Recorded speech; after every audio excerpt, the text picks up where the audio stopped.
Que la paix, la lumière et la présence d'Allah soient avec vous, chers frères et sœurs en islam. Nous vivons à une époque où la lumière des écrans a remplacé la lumière des cœurs. Nos mains tiennent nos téléphones, mais parfois, nos cœurs se vident. Il y a une agitation constante, des notifications sans fin, des images, des vidéos, des messages. Et au milieu de tout cela, notre âme cherche le silence. As-tu déjà ressenti que ton âme cherche quelque chose de plus profond? As-tu déjà ouvert ton téléphone sans raison précise, puis réalisé que tu avais perdu 1 heure de ta vie? Pourquoi ressentons-nous un vide alors que nous sommes constamment connectés? Aujourd'hui, nous allons comprendre comment le téléphone peut devenir un piège subtil qui éloigne le musulman d'Allah et comment reprendre le contrôle avant qu'il ne soit trop tard. Même le prédicateur renommé Zakir Naik a mis en garde contre l'usage excessif des technologies qui détournent du rappel d'Allah. Allah dit dans le Coran, « Le rappel d'Allah n'est-il pas ce qui tranquillise les cœurs » Sourate Ar-Ra'd 13-28. Si cette parole touche ton cœur, abonne-toi à Parole du Réveil, like, commente et partage cette lumière autour de toi. Cette vidéo n'est pas un hasard. Elle est une lumière envoyée par Allah pour toi. C'est une mission divine. 1. Le téléphone. Une distraction qui vole ton temps avec Allah. Le téléphone n'est pas haram en soi. Ce n'est qu'un objet, un outil moderne, une technologie créée par l'homme. Mais tout outil entre les mains d'un croyant devient soit une source de récompense, soit une cause de regret. Et c'est là que le danger commence. Car ce petit appareil que nous tenons chaque jour peut doucement, silencieusement, voler ce que nous avons de plus précieux, notre temps avec Allah. Regarde ta journée. Dès le réveil, quelle est la première chose que tu touches? Ton téléphone. Ou ton cœur se tourne-t-il d'abord vers Allah? Combien de matins commencent par un écran au lieu d'un « Alhamdulillah » Avant même que tes pieds ne touchent le sol, ton esprit est déjà plongé dans les notifications, les messages, les images. Et sans t'en rendre compte, la journée débute loin du rappel d'Allah. Puis vient l'heure de la prière. L'adhan retentit. C'est un appel du ciel, un appel direct d'Allah vers toi. Mais combien de fois as-tu dit « encore 5 minutes » juste pour terminer une vidéo? Combien de fois as-tu repoussé la salat parce que tu étais absorbé par ton écran? Ces minutes semblent petites, mais accumulées, elles deviennent des heures. Des heures qui auraient pu être des élévations spirituelles. Le prophète, que la paix et le salut d'Allah soient sur lui, nous a averti que le serviteur sera interrogé sur son temps. Comment il l'a utilisé? Comment il l'a dépensé? Le temps est une richesse plus précieuse que l'or. Quand une journée passe, elle ne reviendra jamais. Chaque minute est un dépôt confié par Allah. Et le téléphone, lorsqu'il n'est pas maîtrisé, devient un voleur silencieux de ce dépôt sacré. Le plus dangereux n'est pas le contenu haram uniquement. C'est aussi le contenu inutile. Des heures à faire défiler sans objectif. Des vidéos qui ne nourrissent ni l'intellect ni l'âme. Une succession d'images qui fatigue le cœur. Tu prends ton téléphone, juste 5 minutes, et soudain, 1 heure s'est envolée. Et pendant ce temps, le mouchaf reste fermé. La langue reste silencieuse. Le dhikr est oublié. Il y a un autre danger plus subtil, la perte du khushu', cette concentration profonde dans la prière. Quand l'esprit est constamment bombardé d'images rapides, de sons courts, de contenus fragmentés, il devient difficile de rester concentré face à Allah. Dans la salat, au lieu de ressentir la présence divine, l'esprit repense aux notifications, aux vidéos, aux conversations. Le téléphone ne vole pas seulement ton temps, il vole aussi la qualité de ton adoration. Allah dit, par le temps, l'homme est certes en perdition. Sourate Al-Asr 103, 1-2. Ce serment montre l'importance immense du temps dans l'islam. Être en perdition ne signifie pas seulement commettre de grands péchés. Cela peut aussi signifier gaspiller ce qui aurait pu nous rapprocher d'Allah. Imagine le jour du jugement. Ton téléphone témoignera-t-il pour toi ou contre toi? Sera-t-il un outil par lequel tu as appris le Coran, écouté des rappels, partagé le bien? Ou sera-t-il la preuve des heures perdues dans l'insouciance? Le téléphone peut être un pont vers le Jannah ou un mur entre toi et Allah. Tout dépend de la place que tu lui donnes dans ta vie. Lorsque l'écran prend plus de place que le sajda, lorsque les notifications deviennent plus importantes que l'adhan, lorsque le défilement remplace la récitation, alors il cesse d'être un simple outil. Il devient une distraction qui éloigne doucement, progressivement, sans bruit, sans alarme, jusqu'à ce que le cœur ressente un vide qu'aucune connexion Wi-Fi ne pourra jamais remplir. 2. Le piège des regards interdits. À travers l'écran, les tentations entrent dans nos maisons sans frapper. Il n'y a plus besoin de sortir pour être exposé au haram. Il suffit d'un téléphone, d'une connexion, d'un instant d'inattention. Et soudain, des images apparaissent. Des visages, des corps, des scènes, des suggestions. Le regard capte. Le cœur enregistre. L'âme est touchée. Le regard est une porte du cœur. Ce que tu regardes façonne ce que tu ressens. Ce que tu contemples influence ce que tu désires. Allah dit dans le Coran, « Dis aux croyants de baisser leur regard et de préserver leur chasteté. » Sourate An-Nur 24-30. Ce commandement n'est pas une restriction, c'est une protection. Car Allah sait que le regard est le premier pas vers ce qui peut corrompre l'intérieur. Autrefois, le croyant devait détourner son regard dans la rue. Aujourd'hui, la rue est dans sa poche. Les réseaux sociaux défilent sans fin. Une image en appelle une autre. Un clic en entraîne un second. Parfois, cela commence innocemment. Je regarde juste. Ce n'est qu'une image. Ce n'est pas si grave. Mais chaque regard laisse une empreinte invisible. Le péché, à travers un écran, semble léger parce qu'il est discret. Personne ne voit, personne ne sait, mais Allah voit. Et surtout, ton cœur ressent. Le péché répété assombrit progressivement l'âme. Le prophète, que la paix et le salut d'Allah soient sur lui, a expliqué que lorsqu'un serviteur commet un péché, un point noir est inscrit sur son cœur. S'il se repent, il est effacé. Mais s'il persiste, le point s'élargit jusqu'à recouvrir le cœur. C'est ainsi que le piège fonctionne. Ce qui était choquant au début devient banal. Ce qui faisait honte devient normal. Le cœur, autrefois sensible, commence à tolérer, puis à rechercher, puis à dépendre. La curiosité se transforme en habitude. L'habitude devient une dépendance silencieuse. Et cette dépendance a un prix. Elle vole la lumière du cœur. Elle affaiblit la concentration dans la prière. Elle diminue le goût du Coran. Tu ouvres le mouchaf, mais ton esprit est ailleurs. Tu te tiens en prière, mais des images surgissent dans ton esprit. Tu invoques Allah, mais ton cœur est lourd. Pourquoi? Parce que le regard nourrit l'âme, en bien ou en mal. Si tu nourris ton cœur avec des images indécentes, comment peut-il rester pur? Si tes yeux se remplissent de tentations, comment tes larmes couleront-elles par crainte d'Allah?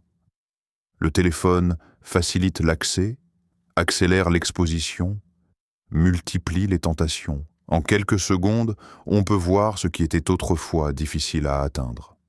Shaitan n'a même plus besoin de pousser fort.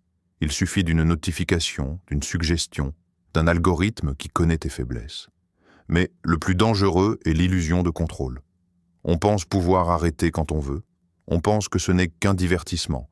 Pourtant, plus on regarde, plus le désir augmente. Plus le désir augmente, plus la volonté diminue, et le cœur devient prisonnier de ce que les yeux consomment. Le regard interdit n'est pas seulement un acte visuel, c'est une graine plantée dans le cœur. Certaines graines produisent la foi. D'autres produisent l'insatisfaction, l'envie, le trouble. Beaucoup de conflits intérieurs, de frustrations, de comparaisons commencent par un simple regard. Le croyant sincère ne protège pas seulement ses actions, il protège ses yeux, car il sait que ses yeux seront interrogés. Il sait que chaque regard est enregistré. Il sait que la pureté extérieure commence par une vigilance intérieure. Le téléphone peut exposer ton âme à l'obscurité ou être un moyen de contempler des rappels, des versets, des enseignements bénéfiques. Le même écran peut afficher la tentation ou la guidance. La différence se trouve dans ton choix, dans ta conscience, dans ta crainte d'Allah lorsque personne ne te voit. Car au final, ce ne sont pas les images qui te détruisent. C'est la répétition sans repentir. C'est l'habitude sans regret. C'est le cœur qui cesse de ressentir. Et lorsqu'un cœur ne ressent plus, il devient lourd face au Coran, distant dans la prière, silencieux dans le dhikr. 3. L'illusion de la connexion, la réalité de la solitude. Nous vivons dans l'époque la plus connectée de l'histoire. En quelques secondes, nous pouvons parler à quelqu'un à l'autre bout du monde. Nous avons des centaines, parfois des milliers d'abonnés. Nos photos reçoivent des likes. Nos publications sont commentées. Nos messages sont vus. Et pourtant, pourquoi tant de cœurs se sentent-ils seuls? Le téléphone donne l'illusion d'être entouré. Les notifications créent une sensation de présence. Les conversations virtuelles remplissent nos journées. Mais lorsque l'écran s'éteint, que reste-t-il? Un silence que beaucoup n'arrivent plus à supporter. Une sensation de vide. Une solitude intérieure que même 1000 abonnés ne peuvent combler.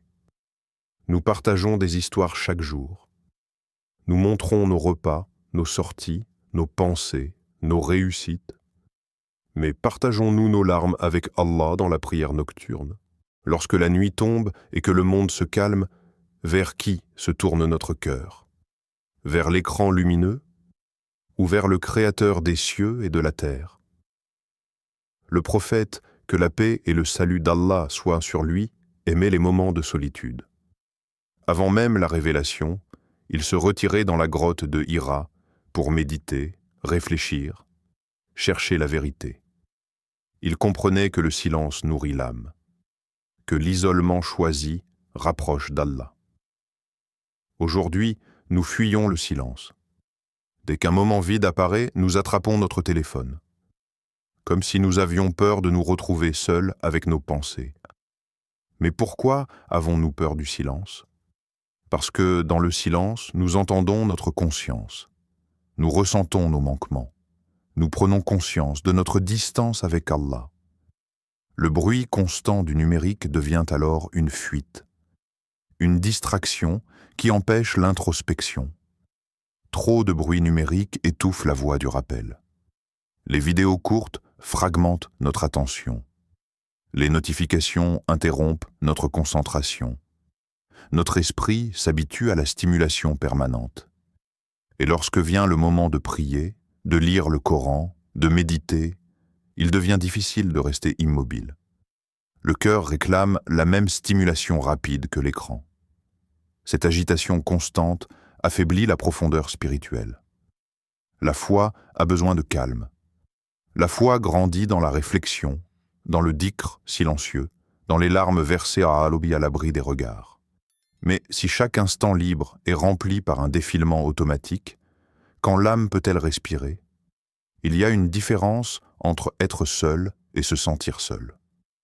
La solitude avec Allah est une proximité. Elle apaise, elle élève, elle guérit. Tandis que la solitude intérieure, malgré une connexion permanente, fatigue le cœur. On peut recevoir des dizaines de messages et se sentir incompris. On peut discuter toute la journée et ne jamais parler de ce qui pèse réellement sur l'âme. Le téléphone crée des relations rapides, mais rarement profondes. On réagit à des publications, mais on ne connaît pas les douleurs réelles derrière les sourires affichés. On envoie des émojis, mais on oublie les invocations sincères pour ses frères et sœurs. La connexion numérique remplace peu à peu la connexion spirituelle. Et pendant que nous cherchons la validation des gens à travers des likes, nous oublions la validation la plus importante, celle d'Allah. Combien d'efforts faisons-nous pour soigner notre image en ligne? Et combien d'efforts faisons-nous pour purifier notre cœur? L'illusion de la connexion nous fait croire que nous ne sommes jamais seuls. Pourtant, chacun de nous affronte sa tombe seul. Chacun se tient devant Allah seul. Aucun abonné, aucun commentaire, aucun partage ne nous accompagnera dans l'au-delà. C'est dans le silence que l'on entend la voix de son âme. C'est dans la solitude que l'on ressent la présence d'Allah. C'est lorsque le téléphone est posé que le cœur peut réellement se relever. Si nous ne reprenons pas à aimer le calme, à rechercher des moments loin des écrans, nous risquons de rester connectés au monde, tout en étant déconnectés du ciel. 4. La comparaison qui détruit la gratitude. Les réseaux sociaux sont devenus des vitrines de vie soigneusement sélectionnées. On y voit des voyages luxueux, des maisons élégantes, des visages embellis par des filtres, des réussites professionnelles éclatantes. Tout semble parfait, tout semble facile, tout semble lumineux. Mais ce que l'on oublie, c'est que nous ne voyons qu'un extrait, jamais la réalité complète. Peu à peu, sans même s'en rendre compte, le cœur commence à comparer. Pourquoi pas moi? Pourquoi ma vie est-elle si ordinaire? Pourquoi eux réussissent et pas moi? Ces pensées s'installent doucement. Elles semblent innocentes au début, mais elles peuvent devenir une graine d'insatisfaction. Le téléphone devient alors une fenêtre ouverte sur les bénédictions des autres, tout en nous rendant aveugles aux nôtres. On regarde la richesse affichée et on oublie la santé qu'Allah nous a donnée. On admire la beauté des autres et on oublie le corps fonctionnel qu'Allah nous a confié. On envie les voyages exotiques et on oublie la paix relative de notre foyer. Pourtant, Allah promet clairement dans le Coran: « Si vous êtes reconnaissant, j'augmenterai pour vous. » Sourate Ibrahim 14:7. La gratitude attire l'augmentation. L'ingratitude attire le vide.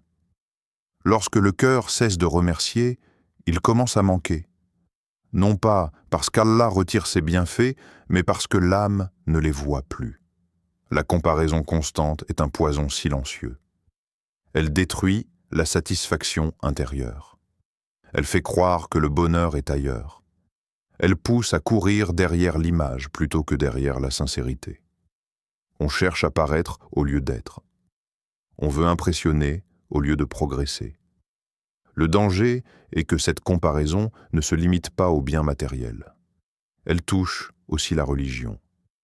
On compare sa pratique à celle des autres.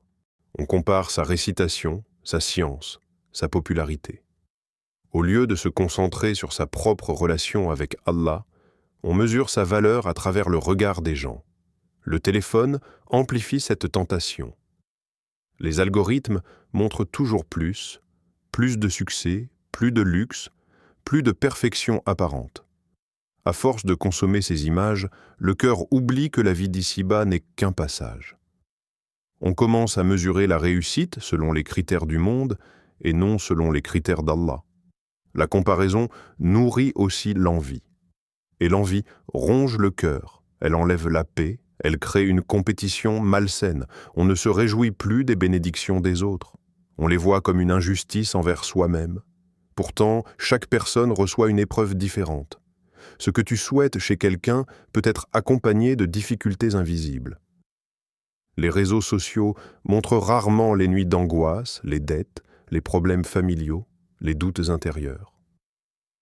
On compare notre réalité complète à l'extrait filtré des autres. Et cette comparaison est injuste envers nous-mêmes. Lorsque la gratitude diminue, la foi s'affaiblit, car la foi repose sur la reconnaissance des bienfaits d'Allah. Chaque souffle est un cadeau. Chaque battement de cœur est une miséricorde. Chaque prière accomplie est une faveur immense. Mais si le regard est constamment tourné vers ce que l'on n'a pas, on oublie de remercier pour ce que l'on possède. Le téléphone peut ainsi nourrir une insatisfaction permanente. on défile sans fin, cherchant inconsciemment quelque chose qui nous manque. Mais ce manque n'est pas matériel. Il est spirituel.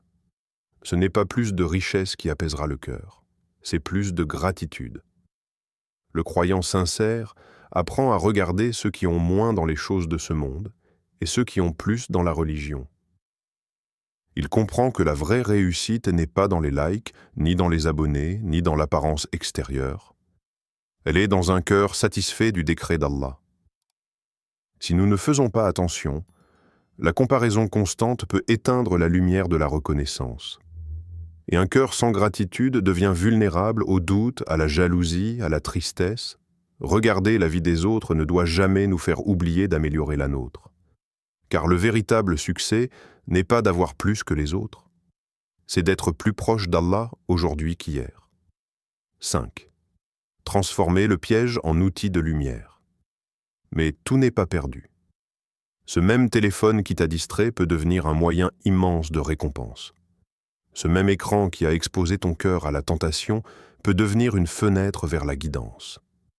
En islam, l'objet n'est pas jugé en lui-même.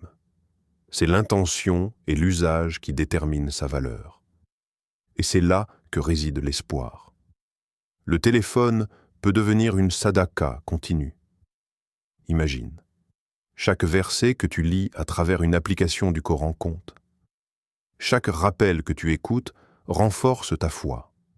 Chaque conférence bénéfique que tu partages peut guider quelqu'un. Peut-être qu'une seule vidéo envoyée à un ami sera la cause de son retour vers Allah. Et chaque fois qu'il agira selon ce rappel, tu recevras une part de récompense. Tout commence par l'intention. Pourquoi prends-tu ton téléphone? Par habitude? Par ennui? Ou avec la conscience que tu peux en faire un outil de bien? Le prophète, que la paix et le salut d'Allah soient sur lui, a enseigné que les actions ne valent que par leur intention. Si ton intention change, ton utilisation change. Et si ton utilisation change, ton impact change. Aujourd'hui, les applications du Coran sont accessibles en quelques secondes. Les tafsirs sont disponibles gratuitement. Les rappels circulent partout. Les conférences des savants peuvent être écoutées à tout moment. Même des prédicateurs comme Zakir Naik utilisent les médias modernes pour transmettre le message d'Allah à des millions de personnes à travers le monde. La technologie n'est donc pas l'ennemi, elle est un moyen puissant. La question est simple. Est-ce que ton téléphone t'éloigne d'Allah ou te rapproche-t-il de lui? Tu peux transformer tes habitudes. Remplacer 1 heure de défilement inutile par 30 minutes d'apprentissage bénéfique. Programmer des rappels de dhikr. Suivre des pages qui publient des versets et non des tentations. Supprimer ce qui nourrit ton nafs et garder ce qui nourrit ton âme.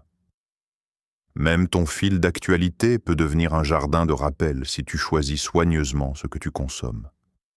Car l'algorithme s'adapte à tes choix. Si tu recherches le bien, il te proposera davantage de bien. Si tu recherches la distraction, il t'en donnera sans limite. Il ne s'agit pas de jeter ton téléphone, il s'agit de reprendre le contrôle, de décider consciemment que tu es le maître de ton écran, et non l'inverse, de fixer des limites, de choisir des moments sans téléphone pour prier, méditer, réfléchir, de créer un équilibre où la technologie sert ta foi au lieu de l'affaiblir.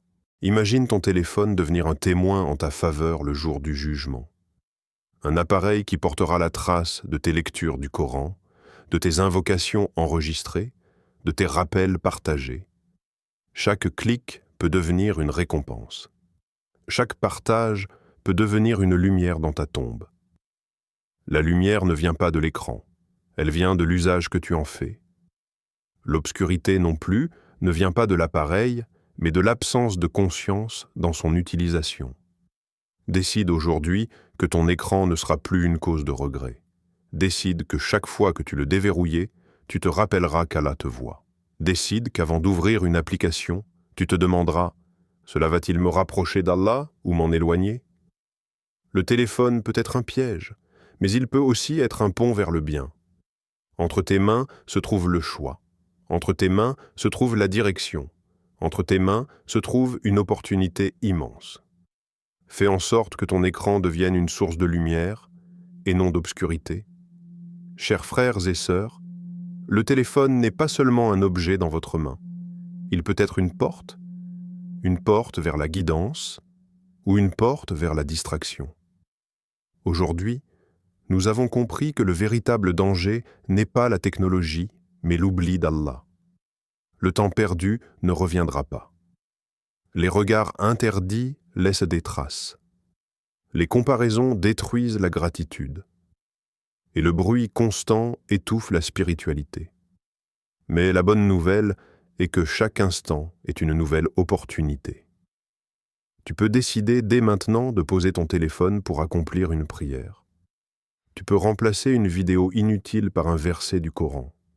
Tu peux transformer ton écran en rappel d'Allah. Abonne-toi à Parole du Réveil, partage cette lumière autour de toi et fais de ton téléphone un outil de bien. Peut-être qu'un simple partage sauvera une âme. Merci d'avoir ouvert ton cœur à cette parole.